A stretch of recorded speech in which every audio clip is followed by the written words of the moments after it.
So if you can just briefly take me through what's actually happened. Ricky, you need to kidnap him, break his legs. Say to me, Ricky, please, 100% I'm gonna get it done. Full communication, I want messages every couple of days, I wanna see progress, photos, everything. So I've handed 10 grand over, basically stolen my ECU. Cal, it appears from what I've looked into briefly that Cal is...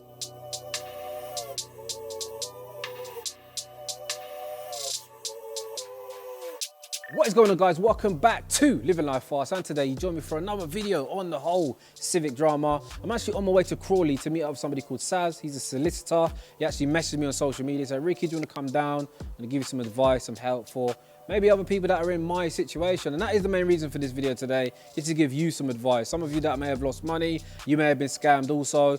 Somebody may have robbed money. Some company may be being long with your project. This video is for you. The second reason for shooting today's video is to keep applying the pressure to this piece of shit Cal. I'm hearing he's still out and about doing work.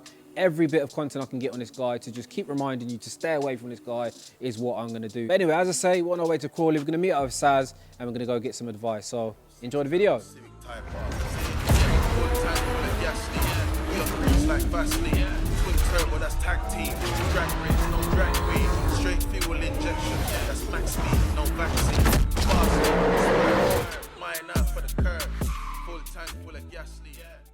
Listen, man is not playing today. We're down with Saz. What are you saying, broski? I'm good, thank you. Yourself? Good, thank you. Saz contacted me on social media. You've probably seen my recent video, right? The main reason for me being here today, Saz, as I said to you on the phone, other people that are in my situation, it'd be nice to give them some advice.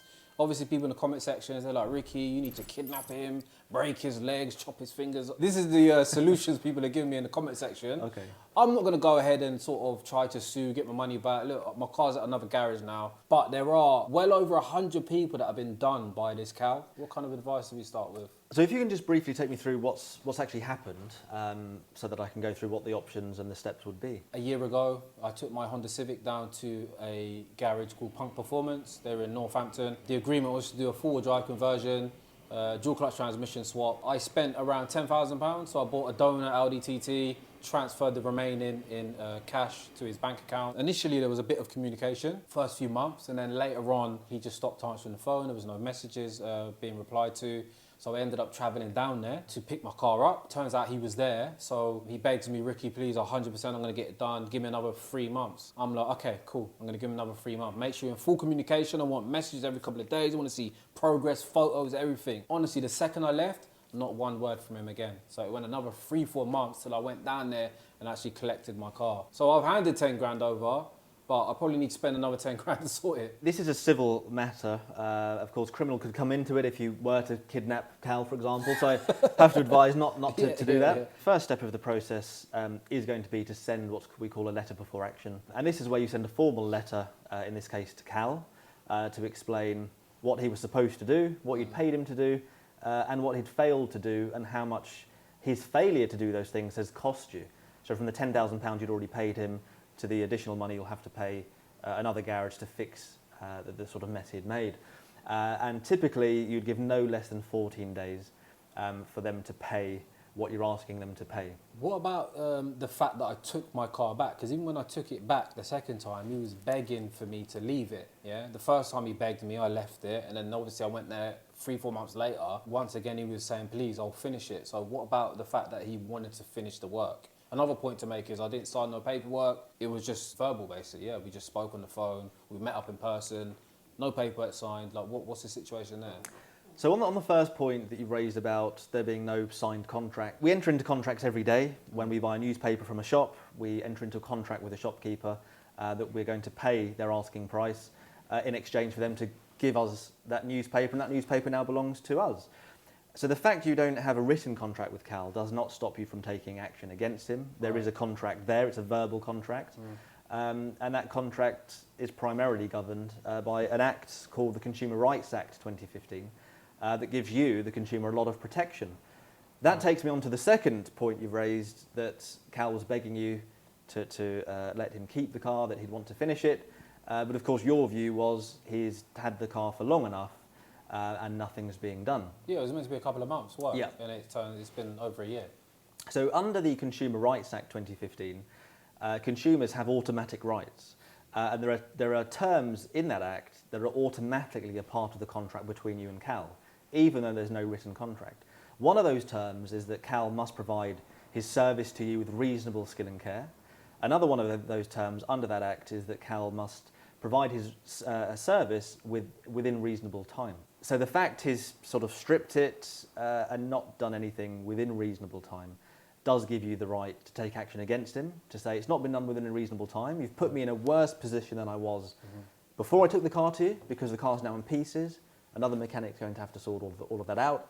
So I want my £10,000 back, and I want compensation to cover the cost of the other mechanic sort of picking the pieces up, so to speak. Another thing to just note as well is when I got my car back, there was actually parts that were on the car before that were not on there anymore. So he's basically stolen my ECU, stolen my throttle bodies. There could be other bits that are missing as well. So that is, would you say that's more criminal? Like the fact that he stole, like parts have been removed? So if we can prove, or if you can prove an intention on behalf of Cal, if Cal had an intention not to give you those things back, then that does amount to theft, because there's an intention to not give those back to you who own those items, and that is criminal. Obviously, when we speak court, solicitors, I think of money. So some people that are watching, you know, they may have only lost £1,000, you know, £1,000, £1,000. Obviously, I've lost £10,000. But what about for some of these people that maybe can't, you know, maybe they think they can't afford? So for any claim under £10,000, it's treated by the court as something called a small claim. Now, a small claim is something in which, even if you were to instruct solicitors and you win your small claim, you cannot claim those solicitor costs back. And of course, solicitor fees could amount to more than what your small claim is. So if your small claim is for, say, £2,000, but your lawyer fees are £5,000, and you win the case, you're actually no better off, because you cannot claim those lawyer fees back. However, the good news is that the small claims process is quite a simple process.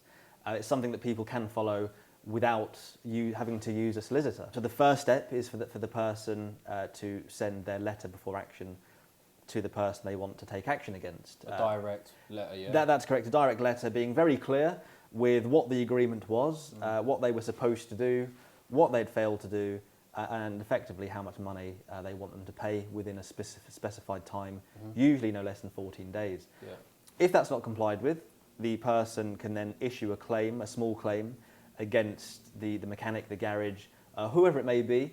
And this can be done quite easily on the Money Claims Online government website. You can create an account, you can log in, you simply enter the details of your claim, basically what's happened and how much money you're claiming.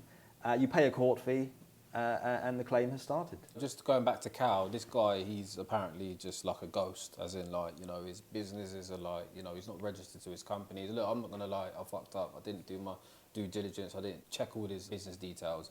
But obviously I went to his premises, I saw all of his cars that he's working on. He showed me examples of what he was going to do to my car. I actually filmed one of his customers' cars on my channel. So it was actually one of the best cars I'd ever been in, which is how I got onto this guy. So the 3-step process is: step 1, serve your letter before action. If there's no response, or even if there is a response but the matter's not resolved, step 2 is to proceed to court to get your county court judgment. That will give the other party 14 days to pay.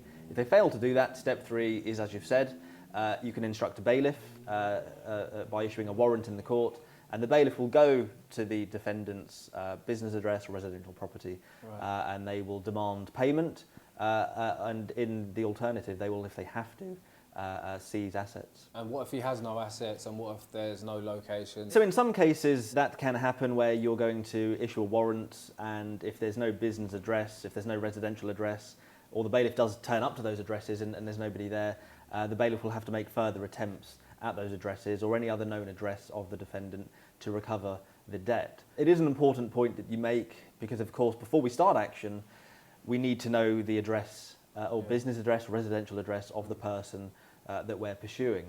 And that's why it's always good, before instructing anybody to do any work for you, to know who you're dealing with, whether that's a company or whether it's an individual. Cal, it appears from what I've looked into briefly, that Cal is a sole trader. He's trading under the name Punk Performance, and possibly trades under different names, as you've also mentioned. So as a sole trader, he would be personally liable to you. In contrast, sometimes you have limited companies where the company is liable, not the person that owns the company. In this case, it does appear Cal is personally liable, so we would have to find Cal's address, whether that's his residential address or a business address, to send these letters to, and ultimately, as the last resort, it is also the addresses that your bailiffs would be turning up to. Yeah, man, I think that's some good information there. And of course, anybody that's watching that's, I suppose, been done by Cal, or anyone that's just in a similar situation, take note, man. Saz just gives some valuable information. Thank you for the invite. Not a problem at all, happy to help. And we should probably get out in your CLS at some point. So guys, as always, if you enjoyed the video, hit the thumbs up, subscribe if you're new. Hopefully you've enjoyed the whole series. I don't know how much more content I'm going to be shooting on Cal, but what I can tell you, it's now going to transition onto a serious project. So just a little hint, I bought a billet K24 race engine capable of 2,000 horsepower. It's on its way from America. Let me tell you, this build is going to be absolutely crazy. So look, stay tuned for the next video. I'll see you then.